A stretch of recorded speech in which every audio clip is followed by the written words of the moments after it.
WhatsApp guys, आज की video में हम देखने वाले हैं कि जयशंकर सर ने फाइनली आंसर दिया है कि इंडिया ज्वाइन करेगा क्या नेटो।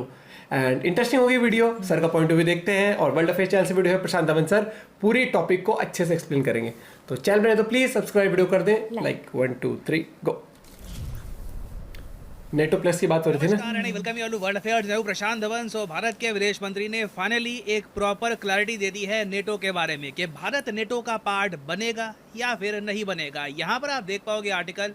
सबसे पहले देखिए ये कहानी शुरू हुई थी यूएसए से। यूएसए ने ये कहा था, यूएसए की एक कमेटी ने ये रिकमेंडेशन दी कि इंडिया को नेटो प्लस का पार्ट बनाना है। नाउ नेटो प्लस के बारे में जैसे ही वर्ल्ड कम्युनिटी ने सुना, हर कंट्री ने अलग तरीके से रिएक्ट किया। रशिया की तरफ से काफ़ी न्यूट्रल रिस्पॉन्स आया। चाइना ने इस आइडिया को लेकर कहा कि देखिए ये बहुत ज़रा ख़राब होगा, अगर नेटो प्लस इंडिया ज्वाइन कर लेता है तो इंडिया की जो स्ट्रेटेजिक ऑटोनॉमी है ये हर्ट होगी। ग्लोबल टाइम्स ने इसके बारे में बहुत सारे आर्टिकल पब्लिश किए थे।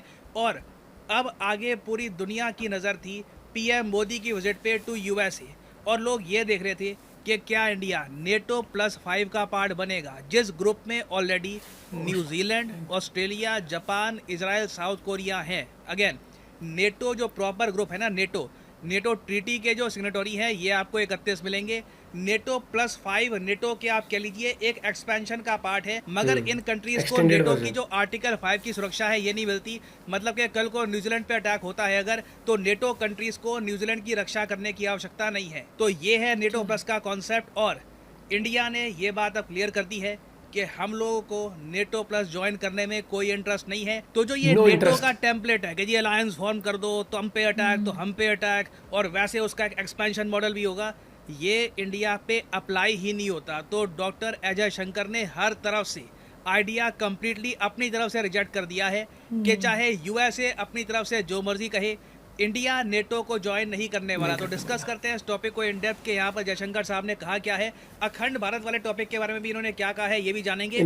मगर आगे बढ़ने से पहले आपसे क्वेश्चन पूछूंगा। क्वेश्चन ये है कि हमारे देश की प्रेसिडेंट द्रौपदी मुर्मू को रिसेंटली ऑनर किया गया है with the highest civilian award by which country. किस कंट्री ने अपने हाईएस्ट सिविलियन अवार्ड से सम्मानित किया है हमारी कंट्री के प्रेसिडेंट को? ये है यहाँ पे आपकी ऑप्शन, सुरीनेम, यूएसए, जापान या फिर साउथ कोरिया। कमेंट सेक्शन में करिए उत्तर। सही आंसर मैं आपको दूंगा वीडियो के एंड में। अच्छा, सबसे इंटरेस्टिंग बात ये है कि यूएसए की जो कमेटी थी ना जिसने रिकमेंड किया कि इंडिया को नेटो प्लस का पार्ट बनाओ, इन्होंने पूरी बात ये करी थी कि अगर चाइनीज कम्युनिस्ट पार्टी को टक्कर देनी है और इंश्योर करना है कि ताइवान की सिक्योरिटी बनी रहे तो उसके लिए बहुत ही ज्यादा इंपॉर्टेंट है कि इंडिया को नेटो प्लस में लाया जाए। और आगे इन्होंने स्पेसिफिकली ये बात लिखी थी, ये यूएसए की लैंग्वेज है, The US and India's close partnership to strengthen global security and deter the aggression of the Chinese Communist Party across the Indo-Pacific region। उनकी धौंस जमा के रखना चाहिए ना, इम्पोर्टेंट है ग्लोबल स्टेबिलिटी के लिए। तो यूएस ऑब्वियसली इस बात को लेकर काफी ईगर था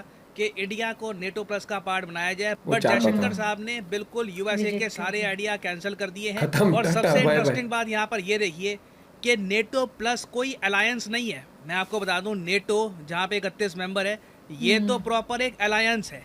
और इंडिया ये ओपनली कह चुका है कि हम किसी अलायंस सिस्टम का पार्ट नहीं बनेंगे। ये हमारे विदेश मंत्री ने चाहे यूरोप हो, यूएस हो, हर जगह ये बात कही है कि हम लोग पार्टनरशिप में बिलीव रखते हैं। हमारी स्ट्रेटेजिक पार्टनरशिप होती है, हम किसी भी कंट्री के साथ अलायंस सिस्टम के हिसाब से काम नहीं करते। बट जयशंकर साहब ने भी मेंशन किया, आपको वीडियो दिखाऊंगा, इन्होंने ये कहा कि यूएसए का ना एक सोचने का तरीका है कि दो कंट्रीज इकट्ठा काम करेंगी तो अलायंस सिस्टम होना चाहिए, नेटो का एक्सपेंशन होगा। तो जयशंकर साहब ने अपनी स्टेटमेंट में ये बात कही है कि ये सब आउटडेटेड आइडियाज़ हैं, पुराने ख्यालात हैं। हम कुछ और क्यों नहीं सोच सकते? ज़रूरी है कि नेटो सिस्टम के हिसाब से ही काम करना है। हम रिस्पेक्ट करते हैं इस बात को कि यूएस इंडिया के साथ सिक्योरिटी अरेंजमेंट्स इंप्रूव करना चाहता है, मगर नेटो का पार्ट बनना इसका फाइनल आंसर नहीं है। जो छोटी सी ये क्लिप है यहाँ पे मैं चाहता हूँ आप सुने। A lot of Americans still have that NATO treaty construct in their heads, you know. So any situation they deal with, they use that like a. It seems almost like that's the only sort of template with which, or only viewpoint with which they look at the world. The reality is that is not a template that applies to India. ना मैं आपको ये बता दूं कि geopolitical context में India का जवाब बहुत कॉन्फिडेंट और ब्रेव है। इंडिया ने कम शब्दों में यूएसए को ये कह दिया है कि अगर तुम ये समझ रहे हो कि चाइना का थ्रेट हमारे लिए इतना बड़ा है कि हम नेटो कि की कहीं ना मुश्किल है, कहीं हाँ। जो एक्सपेंशन है उसको ज्वाइन कर लेंगे सिक्योरिटी के लिए, हेल्प के लिए, तो ऐसा कुछ नहीं है। चाइना को हम अकेले हाँ, देख लेंगे। bold जो आपके लिए answer. मेन जो क्रक्स है ना Bold बात and का, brave. वो ये है कि चाइना को हम आराम से आराम खुद से हैंडल खुद कर handle लेंगे। कर बाकी आप अगर सिक्योरिटी एंगेजमेंट बढ़ाना चाहते हैं, डिफेंस मैन्युफैक्चरिंग करना चाहते हैं, तो बिल्कुल we are open for that. हम जर्मनी के साथ जो ये सबमरीन डील है ये कर रहे हैं, फ्रांस के साथ रफाइल डील है, आप भी कुछ करना चाहते हैं हम कर सकते हैं। तो एक बहुत ही ज़्यादा कॉन्फिडेंट रिप्लाई है। आप एक कंपेयर करके देखो जापान से ना। अगेन जापान की बस as a वो नहीं कि country तुमने मैं कहते respect हाँ जी, करता आ गए हूँ। हम। इनका कल्चर बहुत ज़्यादा बढ़िया है और बहुत अच्छे लोग निकलते हैं यहाँ से। But as a geo political player आप अगर जापान की पोजीशन देखो तो बहुत ज़्यादा कमज़ोर है। बिल्कुल। नॉर्थ कोरिया इनके बिल्कुल पास में है, चाइना हाँ। बिल्कुल इनके करीब है, और चाइना के साथ इनका एक डिस्प्यूट भी है। वर्ल्ड वॉर 2 में जो जापान ने चाइना के साथ किया था, चाइना की आबादी आज भी भूली नहीं है। उल्टा चाइना की कम्युनिस्ट पार्टी दिन में 3-4 बार अपनी जनता को याद दिलाती रहती है कि भूलना मत कि जापान ने तुम्हारे साथ क्या किया था वर्ल्ड वॉर 2 में। और इसलिए हमने ये भी देखा कि जापान ने अपनी तरफ से, अगेन जापान इंडिया में कॉन्ट्रास्ट देखो, कॉन्फिडेंस का डिफरेंस देखो। इंडिया कहता है कि जी टेम्पलेट फिट नहीं होता, नेटो रखो अपने पास, नहीं चाहिए। जापान इसके विपरीत नेटो से बात करता है और कहता है एक ऑफिस हमारे यहाँ भी ओपन कर लो। जापान इस बात को लेकर डेफिनेटली उन्होंने नर्वस कहा है कि भैया जरूरत कि है, वो थोड़ा ताइवान वैसा है ना पे घबराहट। attack होगा, उसके बाद चाइना अग्रेशन कर सकता है कि जापान के यहाँ भी अगेंस्ट भी। करना। और अगेन आपको कुछ चीजें नोट करनी होगी। जापान के पास कोई न्यूक्लियर वेपन नहीं है, इनकी आबादी तेजी से गिर रही है, इनकी जो पॉपुलेशन है लाइफ इंजॉय करना चाहती है, दे वांट पीस, उनको वॉर में कोई इंटरेस्ट नहीं है, मिलिट्री में कोई इंटरेस्ट नहीं है। और जापान के लीडर्स को पता है कि कल को अगर एक बड़ी कॉन्फ्लिक्ट हो गई तो जापान उसके लिए कहीं से भी प्रिपेयर्ड नहीं है, ना मिलिटरीली, क्योंकि अभी रिसेंटली ही इन्होंने अपना जो मिलिट्री का बजट है ये बढ़ाना स्टार्ट किया है।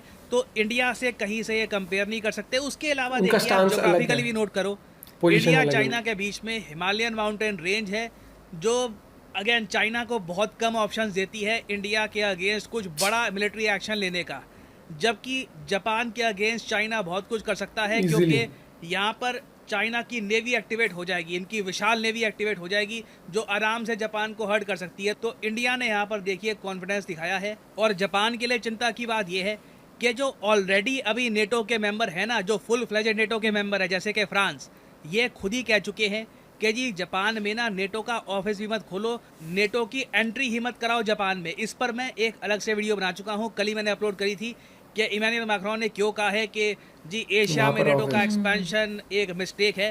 तो अगेन इंडिया की जो पोजीशन है इस वक्त ऐसे टाइम में, it is a position to be proud of. But मैं यहाँ पर बिल्कुल। ये भी ऐड करूँगा कि कॉन्फिडेंस के साथ ही साथ ना हमें एज ए कंट्री परफॉर्म भी करना होगा, इकोनॉमिकली ग्रो करना होगा, अपनी डिफेंस इंडस्ट्री को जेन्युइनली उस लेवल पे लाना होगा कि कल को 2 फ्रंट वॉर भी अगर होती है, क्योंकि again you always prepare for the worst. आप हमेशा तैयारी तैयार करते रहते हो हो, कि बुरे से सबसे बुरे वक्त बदतर की। क्या हो सकता है, उसी के हिसाब से अपने साथ आप साधन रखते हो। तो कल को मान लीजिए चाइना पाकिस्तान मिलकर अटैक करते हैं तो उस केस के लिए भी हमको रेडी रहना होगा। और उसके लिए देखिए हम तैयारी कर रहे हैं, और इसका मतलब ये नहीं है कि हम वॉर चाहते हैं वगैरह, हम तैयारी करके रखेंगे, मिलिटरीली स्ट्रांग रहेंगे तो वॉर होगी भी नहीं। क्योंकि जब एक कंट्री बहुत ज़्यादा कमज़ोर हो जाता है तभी एक वैक्यूम बन जाता है मिलिट्री कॉन्फ्लिक्ट का, क्योंकि दूसरा कंट्री सोचता है कि हम मिलिटरीली एडवांस कर सकते हैं ना। अब यहाँ पे आप कहोगे इसके आगे अब हम क्या देख सकते हैं, चलो नेटो को तो इंडिया ने रिजेक्ट कर दिया, बड़ी बात है, अब आगे हम क्या देख सकते हैं। देखिए आगे मुझे पर्सनली एक टॉपिक में बहुत इंटरेस्ट है, मैं बहुत फॉलो कर रहा हूँ उसको, एक्सटेंसिवली फॉलो कर रहा हूँ।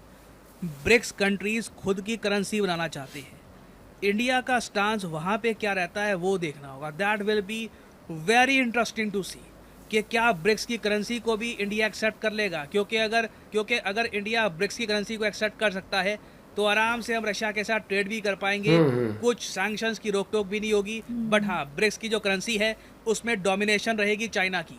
और रही बात अखंड भारत की, तो उस टॉपिक पर डॉक्टर अजय शंकर ने सिंपली ये कहा है कि अखंड भारत का जो मैप है ये मौर्यन एम्पायर का मैप है, जो मैं आपको पहले बता चुका हूँ। ये हिस्टोरिकल कोई अखंड भारत या कोई हमारे फ्यूचर प्लान का मैप नहीं है, तो इस पर कंट्रोवर्सी होनी नहीं चाहिए। वो अलग ही और जोन उन्होंने चलता है ये भी कहा पाकिस्तान कि का। जो फ्रेंडली कंट्रीज है जैसे कि बांग्लादेश है, नेपाल है, उनको हम ये बात समझा देंगे, पाकिस्तान के पास ये कैपेबिलिटी ही नहीं है कि इस मैटर को ये लोग समझ पाए। तो जैसे मैं पहले भी कह चुका हूँ, कुछ एजुकेशन का इशू रहता है पाकिस्तान के केस में, तो ये भी देख के काफ़ी अच्छा लग रहा है कि इंडिया के 2 आउट हो गए। तो ये भी देख के काफ़ी अच्छा लगता है कि अखंड भारत की कंट्रोवर्सी की वजह से इंडिया ऐसा नहीं है कि वो मैप वगैरह हटा देगा, इंडिया कॉन्फिडेंटली वो मैप अपने पार्लियामेंट पे डिस्प्ले पे रखेगा। और सीधी बात, नो बकवास, क्लियर है ना कि उन्होंने कह दिया कि हमारे सिस्टम में वो टेम्पलेट फिट ही नहीं करती हो अलायंस वाली। और प्लस इंडिया का ना भैया सीधी सी बात है, बट ये बहुत काफी बोल्ड और काफी ब्रेव है। वहीं पर ही अगर जापान का देखा तो जापान ने क्या बोला कि ऑफिस खोल दो यार, ऑफिस ही चाहिए हमें, तो सीधा लोग बैठे कि दूसरी कंट्री सोचेगी यार। क्योंकि अगर यूएस कुछ बोलते तो कंट्री का थोड़ा ऐसा था, बात की बात में देखी जाएगी, है ना। पहले जो यूएस ने बोला है, मतलब हाथ आगे बढ़ाया तो हम पहले वो कर लेते हैं, वो वाली बात। लेकिन इंडिया का भी है, इंडिया भी नहीं सोचता कि अगर पहले क्या होता था, यूएस ने कुछ कहा तो लोग सोचते हैं अरे यूएस ने कहा है कुछ तो बात हो। अब इंडिया का है कि एनालाइज करो सिचुएशन को, उसके बारे में पढ़ो क्या बोल रहे थे और उसका फायदा ज्यादातर है या फिर हम बाउंड हो जाएंगे किसी चीज के लिए। तो इंडिया ने कहा भैया हमें कोई जरूरत नहीं है इस चीज की, और सही डिसीजन है क्योंकि गवर्नमेंट बहुत सारी चीजें सोच समझ के ही फिर करती है। और वो अखंड भारत वाला सही इंटरेस्ट लगा है, क्योंकि जब ये मैप ये वाला पूरा दिखाया था ना, उसके अंदर जो न्यू पार्लियामेंट है वहां से आ रही ये इनकी कोई चाल है इनकी। अरे भैया वो इसलिए बताया कि जो हिस्ट्री से रिलेटेड कैसे अखंड भारत की वो जो पिक्चर है उस तरीके से बताया टू अंडरस्टैंड। उनकी एबिलिटी ही नहीं है कि इतने वो एजुकेशन की कैपेबिलिटी नहीं है कि ये वाला मैटर समझ पाए कि वो किस लिए है, वो कोई पॉलिटिकल एजेंडा नहीं है उसके ऊपर। आपका इस बारे में क्या पॉइंट है? मेरे को मस्त लगता है जब एस जयशंकर सर ना बिल्कुल स्माइल के बिना भी कई बार ऐसा लगता है पॉइंट मार जाते हैं। ये थोड़ी आउट ऑफ कॉन्टेक्स्ट है, बट जैसे कई बार कोहली के रिप्लाई होते हैं ना मीडिया को, थोड़े थोड़े ना ऐसे रिप्लाई होते हैं जयशंकर सर, मतलब जैसे कई बार सुनेगा बहुत सारी मीडिया, उसने कोहली ने कहा था कि नोबल एंड एक्साइटमेंट ऐसे करके कुछ जर्नलिस्ट पूछ रहा था, कुछ समझ नहीं आया था वो भी, तो उसने भी थोड़ा ऐसे जवाब, तो कोई जवाब ना ऐसे होते हैं, मतलब उनके भी हाँ। अपना पॉइंट ऑफ व्यू जरूर शेयर करना। आपको क्या लगता है कि नेटो प्लेस ज्वाइन करना चाहिए? मुझे कोई नहीं लगता उसका लॉजिक।